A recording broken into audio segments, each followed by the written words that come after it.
Good morning students. आज हम बात करेंगे वैद्युत द्विध्रुव के कारण उत्पन्न वैद्युत क्षेत्र की तीव्रता। इसके पहले वाले वीडियो में मैंने आपको वैद्युत द्विध्रुव क्या होता है और वैद्युत द्विध्रुव आघूर्ण क्या होता है, इन चीज़ों के बारे में मैंने आपको बताया है और कुछ न्यूमेरिकल्स भी लगवाया है।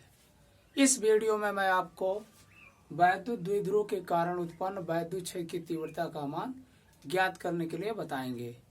स्टूडेंट, किसी वैद्युत द्विध्रुव के कारण किसी बिंदु पर वैद्युत क्षेत्र की तीव्रता के लिए दो स्थितियां एग्जाम के पॉइंट ऑफ व्यू से मोस्ट इम्पॉर्टेंट है। पहला अच्छी स्थिति में और दूसरा निरक्षीय स्थिति में।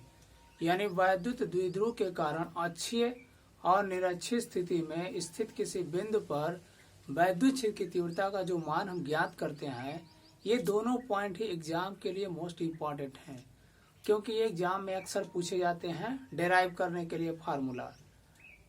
3 कंडीशन है, तो 2 कंडीशन एग्जाम के लिहाज से इम्पॉर्टेंट है, जिसमें मैं पहला अभी स्टार्ट करने जा रहा हूँ। देखिए, हम किसी वैद्युत द्विध्रुव के कारण उत्पन्न वैद्युत क्षेत्र की तीव्रता को 2 स्थितियों में मुख्य रूप से पहले पढ़ेंगे, तीसरा भी मैं बताऊंगा, लेकिन पहला मैं स्टार्ट करने जा रहा हूँ। 2 स्थितियां तो मोस्ट इम्पॉर्टेंट। पहला जो है अक्षीय स्थिति में, अच्छी स्थिति में, और दूसरा आपका जो रहेगा निरक्षीय स्थिति में। तो पहला मैं स्टार्ट करने जा रहा हूँ अच्छी स्थिति में।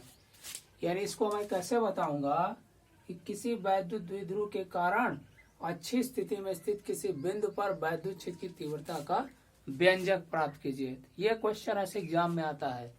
तो हम जो है पहला स्टार्ट कर रहे हैं, है ना। तो सबसे पहले मैं मानने चल रहा हूँ। देखिए, मान लिया जाए कि माना एक वैद्युत द्विध्रुव, क्या मान लिया गया कि माना एक वैद्युत द्विध्रुव ए बी जो -q और +q आवेशों से मिलकर के बना है, एक ऐसे माध्यम में स्थित है जिसका कि परावैद्युतांक नियतांक k है। क्या माना स्टूडेंट? हमने मान लिया कि माना एक वैद्युत द्विध्रुव ए बी जो -q व +q आवेशों से मिलकर के बना है, एक ऐसे माध्यम में स्थित है जिसका परावैद्युतांक नियतांक k है। इस वैद्युत द्विध्रुव का मध्य बिंदु O मान लेंगे हम, और लंबाई इसका जो है 2l मान लिया गया। यहाँ तक हो गया। तो ये लेंथ क्या हो जाएगा? l हो जाएगा। ये लेंथ भी क्या हो जाएगा? l हो जाएगा। अब आगे हम क्या मानेंगे? आगे मान लेंगे कि माना इस वैद्युत द्विध्रुव के मध्य बिंदु O से स्मॉल r की दूरी पर, कहाँ से? बिंदु O से स्मॉल, यानी यहाँ से जो दूरी लेंगे ये स्मॉल r लेंगे। मध्य बिंदु O से स्मॉल r की दूरी पर एक बिंदु P स्थित है, जिस पर कि हमें इस वैद्युत द्विध्रुव के कारण उत्पन्न वैद्युत क्षेत्र की तीव्रता का मान ज्ञात करना। क्या क्या माना हमने?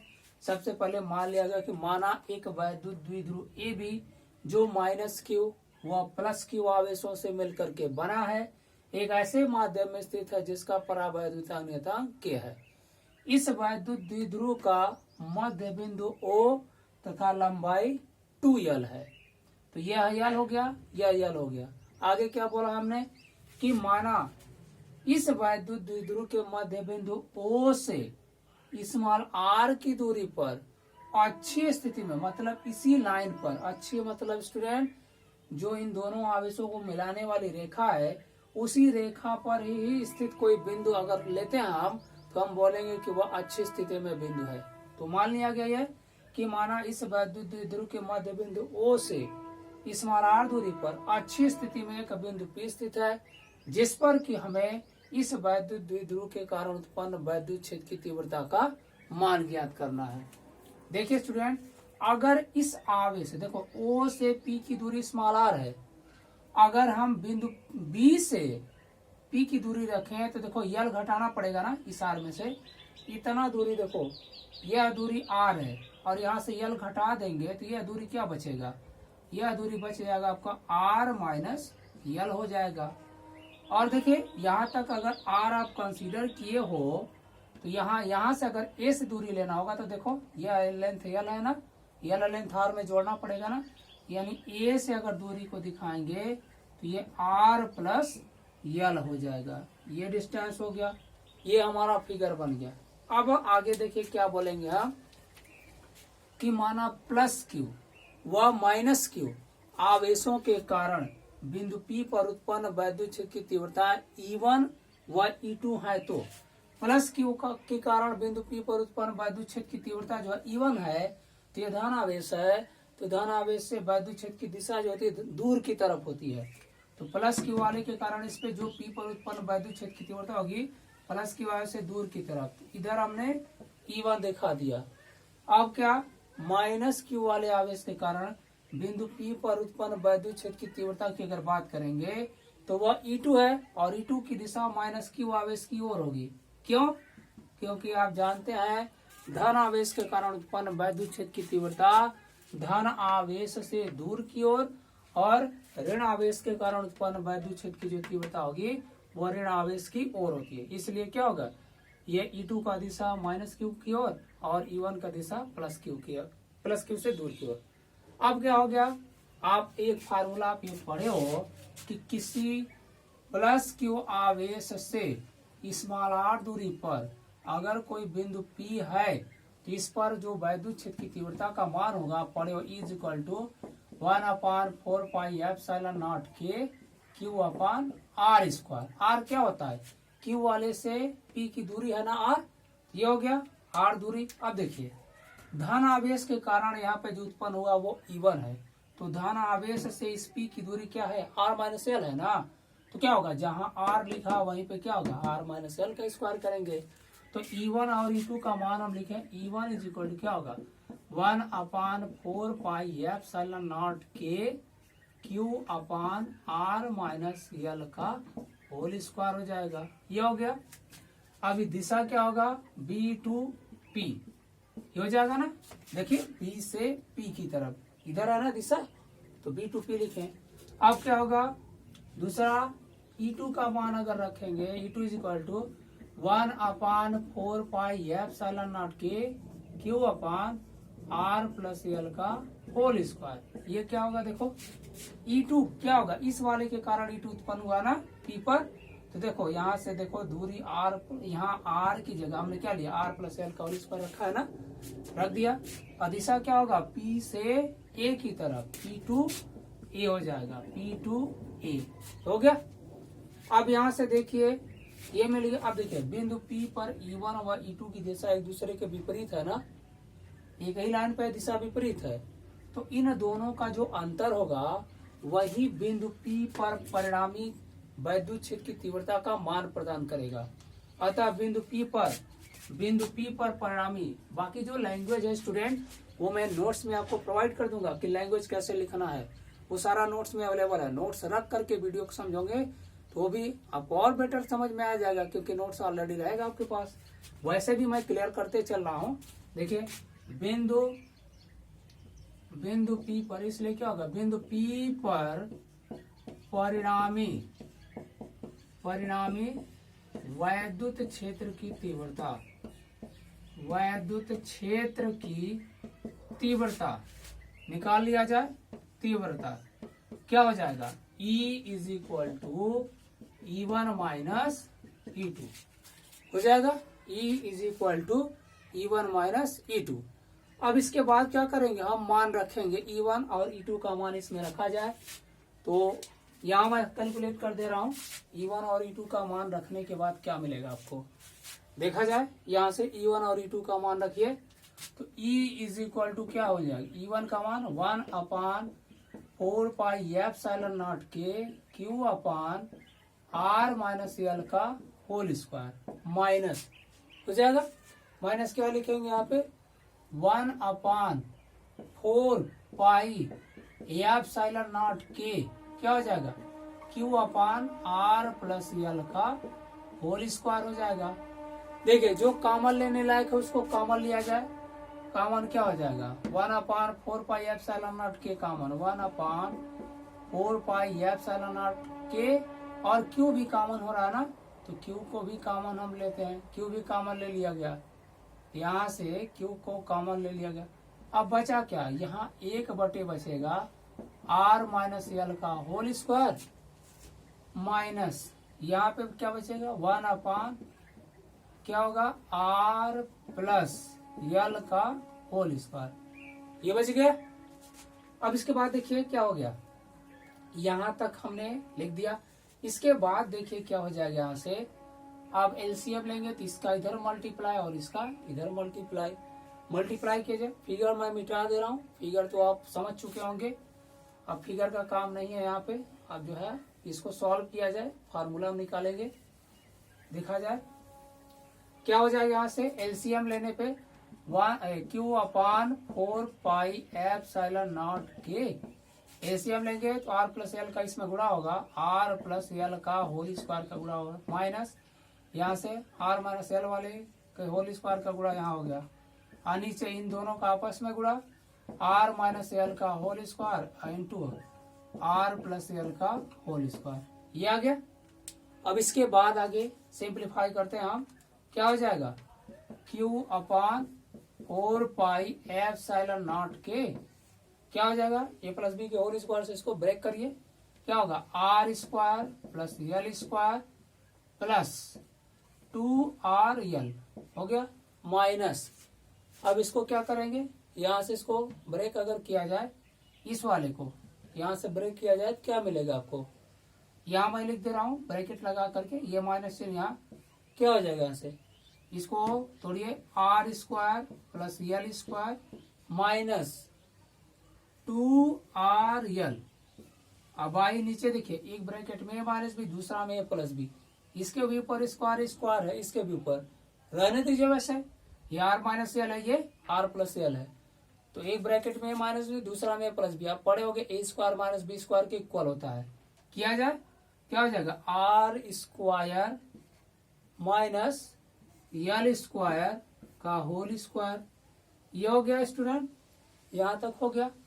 अब इसको मैं इरेज करके इधर लिख रहा हूँ, देखिए यहाँ तक हो गया स्टेप ना। अब क्या करेंगे, अगले में हम ये ब्रैकेट ओपन करेंगे तो अंदर का ये साइन चेंज होगा, अभी किया जाए।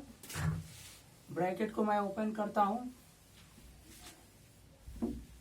देखिए ब्रैकेट ओपन करने के बाद क्या मिलेगा आपको, यहाँ से जो है ये टर्म मैं यहाँ लिख रहा हूँ, क्या हो जाएगा equal 1 upon 4 pi epsilon not के, ये क्यू भी है, क्यू है ना, यहाँ से क्या हो जाएगा देखिए, जो है पहले मैं लिख रहा हूँ r square plus L square plus 2RL।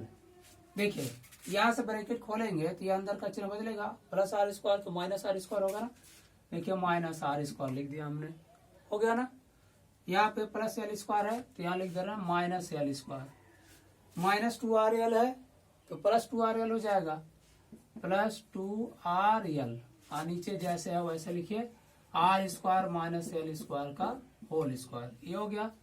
जो कटने वाला है उसको काट दीजिए, कटने वाले में क्या है देखिए, प्लस आर स्क्वायर से माइनस आर स्क्वायर कैंसिल हो गया, कैंसिल कर दिया हमने, प्लस एल स्क्वायर से माइनस एल स्क्वायर कैंसिल है, कैंसिल कर दिए, ठीक।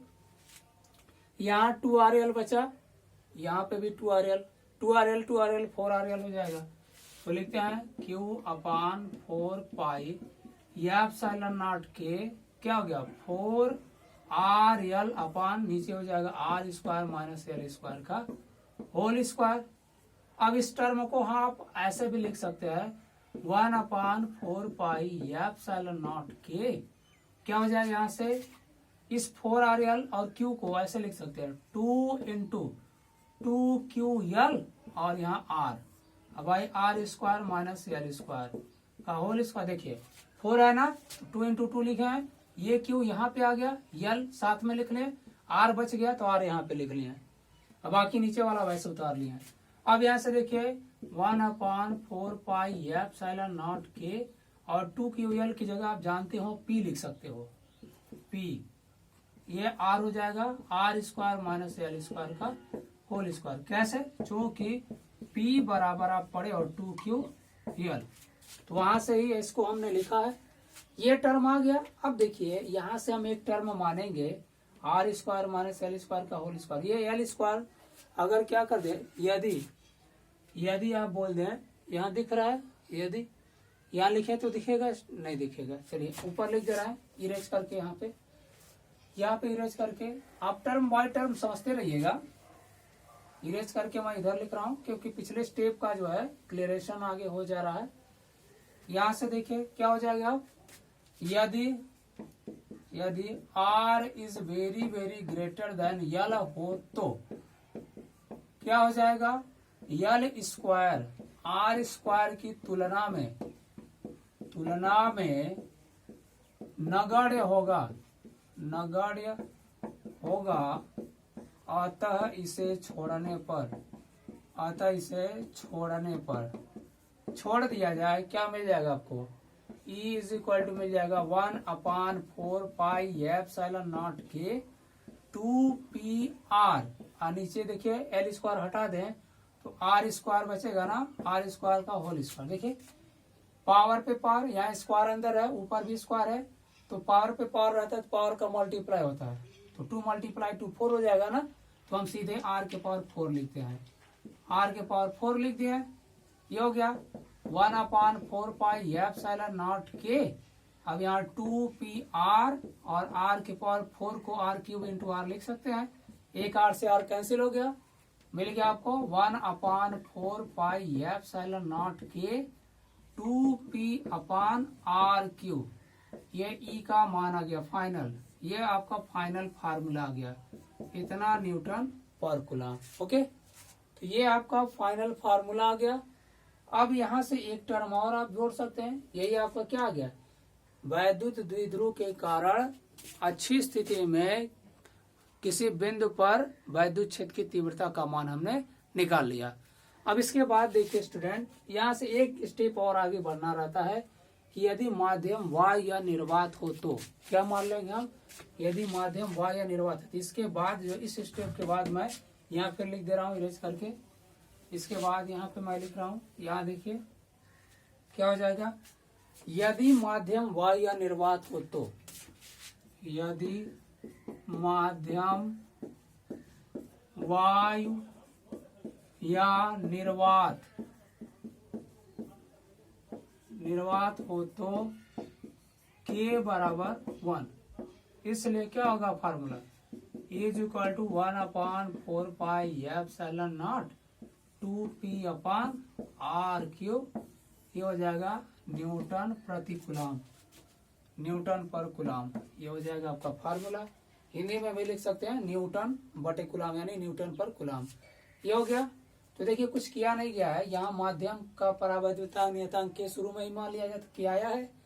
अब यही क्या होगा, उस वैद्युत द्विध्रुव को ऐसे माध्यम में स्थित मान लिया जाए जिस क्या, ऐसे माध्यम की जगह क्या वायु या निर्वात मान लिया जाए, यानी वही वैद्युत द्विध्रुव अगर वायु या निर्वात में स्थित होगा तो k का मान 1 होता है वायु या निर्वात के लिए।